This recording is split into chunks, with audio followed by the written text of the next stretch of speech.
The topic for the day is essential for effective communication. Communication is the heart of any organization. Everything you do in the workplace from the results of communication. While developing your career, you will get to know why communication is important. Communication plays a vital role in the management of any organization, as it is a tool for sharing thoughts, ideas, opinion, and plans in various parts of any organization. Good communication is required not only in building relationships but also for a successful business. That is why communication is having tremendous importance in the organization. Communication helps to increase efficiency at the workplace. It is necessary to know or understand the essentials of good communication and work towards achieving them. Let us discuss the essentials for effective communication. The first essential for effective communication is to be clear about the purpose of communication. Every communication has an objective. It is a means to an end. One should be clear about what one wants to achieve through the process of communication. The objective may be anything. Here, the objective of any communication is not just to receive or convey a message. A communicator has to ensure that the message reaches the receiver properly. Another essential for effective communication is the need to understand how the process of communication works. That is, the principles and tools of communication. Process of communication includes encoding, decoding, feedback, etc. It is necessary to have a good understanding of the mode, channels, types, instruments, methods and barriers relating to communication and the factor affecting it. Good communicators, like good artists, use their tools effectively. Next important essential for effective communication is be clear about your target audience. The intended message cannot bring about the desired results unless it reaches the right person or right group of persons. The message should address the target groups. Quite often, communication loses its effectiveness because it reaches an unintended audiences. One must be clear about the merits and demerits of various types of communication and which of them is to be used under a given set of circumstances. Next point is be well informed. Communication quite often relates to providing information. The initiators of the communication should be well informed about the message he wants to pass on. The initiator should also have the right perspective about the message and be in a position to appreciate the context in which the message is being communicated. Limited information or limited understanding by the sender naturally limits the sender's ability to communicate. Next point is plan your communication.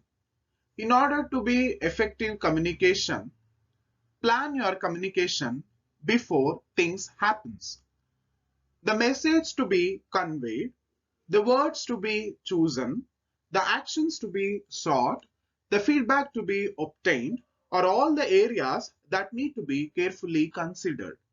Inadequate planning can and often does results in ineffective communication. Good planning should take note of the target audience and pay attention to their attitudes and expectations as well as time. Next point is be positive in approach. Yet another requirement for effective communication is a positive approach and the right mental attitude. The communicator should have faith in the process. He should develop confidence through learning and practice. He should take responsibility for making the communication work. The communicator should learn to overcome barriers and look for positive signals. He should not underestimate the reader or the listener and develop the skills of dealing with every receiver of communication with respect and understanding. The positive approach begins a positive outcome and continues to the success of the communication process. Next point is extreme and strong feelings are not conducive to effective communication. That means you need to avoid certain extreme feelings like anger, depression, and frustration adversely impact the thought process and thereby distort what is intended to be conveyed or what need to be conveyed. A disturbed mind brings out disturbed thoughts and thus distorts communication. Next point is be sincere. Effective communication demands a certain degree of honesty and sincerity on the parts of the parties involved in the communication. It is necessary that the messages are given sincerely and truthfully.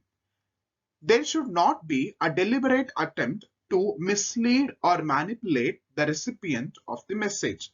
If the receiver of the message loses faith in the communicator, the process of communication suffers in terms of credibility. Effective communication, therefore, purposes sincerity and humanity. Yet another important point is be consistent.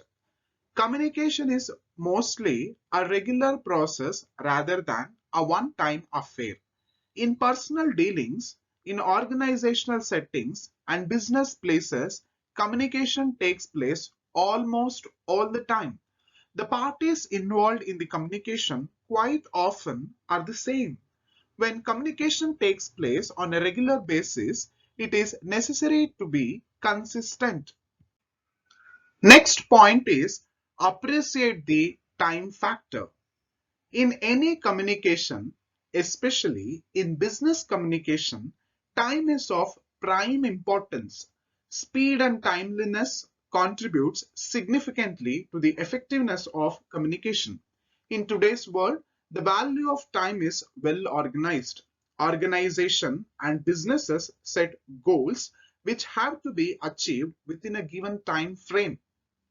Tasks have to be completed before the allotted deadlines. Therefore, there is a dimension to the time factor in communication. The process of communication should take just the right time. Long speeches that stretches well beyond the allotted time, lengthy written communication, and usually long films and documents not only test the patience of the listener but also tends to lose their force and get diluted in the process. Next point is use proper modes and channels. We have already discussed the various modes, channels, and types of communication. The method or type of communication to be used will vary from situation to situation. Effectiveness of the communication will depend on the choice of methods and instruments. There are times when written communication cannot convey as forcefully or as orally. Make the right choice and repeat the message when essential. The choice of the wrong channel may delay or dilute the message and hamper its effectiveness. Next point is be cost conscious. In the world, everyone are cost conscious. The process of communication quite often entails costs. There are direct and indirect costs involved in sending messages. These costs vary depending upon the method of communication and the means of transmission. Organizations should therefore make conscious efforts to make their communication systems not only efficient but also cost effective through proper valuation of available options. Yet another important point is obtain feedback from your respective stakeholders. Feedback is another important component of the process of communication. Feedback provides valuable inputs or information relating to the time factor, quality of the message, understanding of the receiver, and the action initiated. Such feedback helps in evaluating the efficacy and deliberately reliability of the types, methods, and enhancers of communication used. The last point or the tip for the day is avoid communication overload. To be effective, communication should always be in measured doses. The communicator should take care not to overload or overstretch the communication. Communication is essentially a participative process, and if not within reasonable limits, the efficiency will suffer.